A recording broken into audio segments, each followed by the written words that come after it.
Our final speaker before lunch is Steve Knowlton.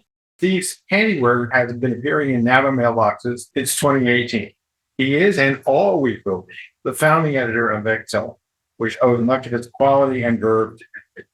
He's stepping down as editor so he can continue his prolific production of many books and articles on U.S. history, librarianship, and of course, vexillology. He is a librarian at Princeton University, and he is here to talk about some of the holdings at my Good morning. As Steve mentioned, I have the professional privilege of working as a librarian at Princeton University. Especially because our library became a wonderland research. So the libraries, we distinguish between general collections and special. General collections are the materials that circulate freely. Special collections are kept under guard and can only be used by supervision. Materials are usually housed in special collections if they're rare, but Princeton has plenty of material about flags in the general collection. In fact, we recently processed the donation of several hundred books from the library of the late David Phillips, who collected white in vexillology and heraldry. But those materials can be found in libraries all over the world. I don't have a research paper for you today, but I still thought might like to see some of the fascinating flag material that is quite uncommon and possibly unique and is found in Princeton's special collections. So, a few points today, I'll be mentioning flags that I can't identify. If you can, please raise your hand or just call out. Nautical flags were the most important flags in the development of national flags. We'll start there. Perhaps the earliest item with flags we have is a Portolan chart of the Mediterranean Sea, 1640. A Portolan chart is a map of the sea showing sailing routes and containing information about ports. This Portolan features drawings of flags here in important ports. For example, here's the coast of North Africa, near Algiers, and the southern coast of Anatolia. The same crescent flag is shown in both places, but it's probably meant to represent the Ottoman Empire. And here is northern Italy with Genoa and Venice. I don't think either of these flags represents historical flags as we know, but it would be fascinating to investigate further. One of the most richly detailed items we own is a facsimile edition of the Atlas Vlaanderen. This is a 12-volume atlas created in the 1660s in Amsterdam by Johann MacLeod. In addition to maps, it includes illustrations of seaports and the ships that frequent. That's, of course, where we found flags. With its origins in the Netherlands, this atlas naturally placed an emphasis on those areas of the world where the Dutch East India Company traded. Some of the ports of South and East Asia are well represented. Of course, Dutch flags abound. This has appeared when the Dutch flag was in flux. In the late 1500s, an orange, white, blue triband was used. And by the 1660s, a red stripe was supposed to have replaced the orange. Now we're seeing the illustrations that red and orange are both in use at the same time. And flags with both colors are depicted at sea and over ports on land. Sometimes the orange and the red stripes appeared together in the same illustration. And sometimes the stripes are identical in height, but the proportions vary with a larger central stripe. You can also learn about other Dutch flag flying practices. These images show the 1638 naval battle of Goa against the Portuguese. The Portuguese ships are wearing the Spanish flag because at that time the King of Spain was also living in Portugal. For the Dutch ships, we can see that in addition to the national flag, there are a number of other veterans. I haven't looked into them, but I'm sure some of our Dutch vexillologists can identify this yellow-blue flag, some of the others. Here's a depiction of the port of Ternate in the Maluku Island, what is now Indonesia. I'm sure there's a fascinating story of what's a heraldic banner, the pennant of the Minnesota Twins baseball. The right-hand picture shows the port of Hankins-Hull, also in the Maluku Islands. And this flag with a disembodied arm and sword, reminiscent of the Bedford flag in the American Revolution.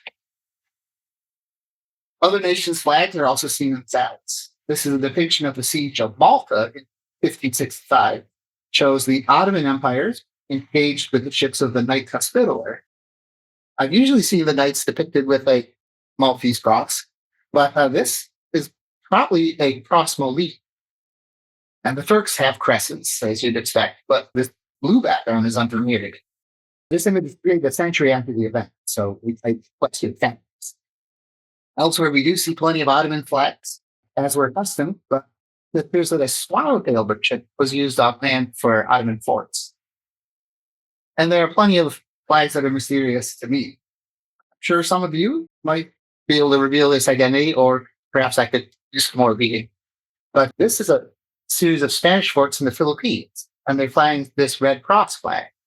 I would have expected to see a red saltire, but this is a cross pete. And here are some mysterious dotted flags shown in a port in the Makati. We also have evidence of Asian flags. These are flying on land in the Fort of Hankins-Hull. Moving on from this atlas to other items in our collection, we have more flags related to the East India Trade, seen on this map of South India, made in Amsterdam in the 1730s. The Dutch flags, of course, mark the outposts of the Dutch East India Trade. This saltire intrigued me. I first thought it might be a misrepresentation of the British flag, but it turns out that the town of Trankebar was a colony of the Danish East India Company. Yeah, you never heard of it. Found more mystery flags, and this colored engraving made in 1787, showing the coast of Asta out in Belgium. In addition to a pretty early depiction of the US flag, we've got two flags I don't know, one with a yellow field and a horse in the canton, and the other with what might be a double-headed eagle. Another early depiction of the American flag comes in this engraving of Isaac Hopkins, the first commander-in-chief of the Continental Navy. The engraver was based in Paris, so we probably had never seen Isaac Hopkins or any of these flags. So I'm guessing he recreated from a verbal description. This tree doesn't look much like the pine tree that we expect. And this motto may have been translated from English to French and then back to English, because it's expected to say in the other half. There is a whole interesting history. It's a copy of British made by somebody who's never seen. So Peter ends up telling us that he's got an article was engraved on the first Navy Jack flag that actually details some of the history of the very engraved. So another nautical item in our special collections is a manuscript workbook of navigational studies. It's prepared by the English seaman named John Merrill between 1834 and 1859. So yes, notes on navigation and the voyages, but also illustrations of ships' flags. There are also charts of signal flags, and there's a numeric code indicating common messages and the names of ports. And you have lots of national flags, and there are some I hadn't seen before, such as the Malaysian merchant flag, Batavia, which is now called Jakarta, Indonesia, and this flag of Persia with 3 lines. Later on, another seaman from the Royal Navy prepared his own manuscript of single flags in a pocket-sized notebook. These are drawn by hand with the tiniest pattern. The Navy made use of a limited number of signal flags to create numerical codes. Common words were indicated by these ciphers. And instead of spelling out the name of a ship, they would just assign a code number. Also in his notebook is that in the case of fog, flags were no use. So they had a system of audible signals, drums, horns, and bells. Back on land in Britain, we have a fascinating manuscript written for the education of a young woman by her father, who was a captain. He writes about useful skills such as making a pen, winding a watch, studying botany, but he also offers an explanation of the different parts of the Union flag. And then also writes about the different ensigns and their use. Another illustration of British nationalism is found in this picture. It was manufactured by the Royal Dalton Ceramic Company as a souvenir of the capture of Pretoria in 1900 by British troops, which was an early British success in the Second Boer War. It originally belonged to General John Maxwell, who was military governor of Pretoria following its surrender. We also can study the American flag collection. I have often mistakenly thought that George Henry Preble's 1872 history of the flag was the first book length work on the topic. Well, we had an 1852 title by Schuyler Hamilton. It's only 115 pages, so it's not nearly as comprehensive as Preble, but it does have the reconstructions of purported early designs. Hamilton states in his preface that his motivation is to debunk the notion that the flag was inspired by George Washington's arts. And he actually prints the texts of early documents for Congress to show how his flag came. That book came out. There was a flurry of flag making states as the army swelled to over 600,000 soldiers in the war to suppress the Southern Rebellion. Years after the war, the federal government began a serious effort to collect primary sources, such as the 127-volume official records of the Union and Confederate armies. And for its part, the Office of the Quartermaster General offered a fascinating compilation of the unit flags from the Army Corps down to brigade level. In keeping with his modesty of dress, General Ulysses S. Grant used a favored issue flag for his headquarters. But Generals William T. Sherman and George Gordon Meade were more flamboyant in their choices. Some of the more interesting designs include this yellow flag in the Hague Hospital, which is, of course, reminiscent of quarantine flags used in ports. And many of the Corps flags, such as the Second Corps shown here, have this main charge, the same shape as the patches that were sewn onto the uniforms that they gave as soldiers. And the same is true for many corps, the 5th and 7th, the 9th, the 10th, 11th, 12th, 13th. Flags with symbols still in use today by the Army, such as the artillery and the corpsmen. Also from the Civil War era, we have an illustrated songbook. Dr. Brony referred to some of this earlier. But we see a variety of designs for Old Glory. The canton might be as tall as 7 stripes or 5. That could rest on either a white stripe or a red. A very different American flag tradition was captured in a drawing of the Kaye revolt in New Mexico between 1914 and 18. The artist, Alfonso Roybal, was a member of the Tewa Nation itself. I don't know the context of the event depicted here, but there are some ecological works about it. At first glance, I thought that some of these objects were vexillum-shaped flag items, but they're actually headdress. Turning north, I found 2 interesting examples of Canadian flags. Some years ago, Ken Reynolds wrote an article in Raven about the development of the unique flag for Canadian troops in the Second World War, which was in use from 1939 forward. A flag accessible to all elements of Canada's population, including those who were not of British descent, basically francophones. Despite the existence of this battle flag, in recruiting posters, the Union flag was more in evidence. So this poster was issued in 1941 or 1942 under the auspices of J.D. Thorson, Minister of National War Services. It's interesting that Thorson was of Icelandic descent, but he must have thought the Union flag had some drawing power. Another poster was aimed at British and Canadian expatriates living in the United States. Fine print, it gives the address of the U.S. Army recruiting office in El Paso, Texas. But lacking a better alternative, see the U.S. Army simply used the Union flag to represent both Brits and Canadians. Other items we have include flag charts, like this one from 1896. I think this Irish flag is entirely mythical. The chart maker seems to be behind it for some of these British, which by this date should have adopted red or blue. It's interesting to compare this flag chart to flags shown in an 1891 geography book. It's written in Spanish, but published in New York. It's clear that all the artists working on Burma must have been working with written description, because no 2 images of the Burmese flag are the same. And that might be true for the artists working in Nicaragua.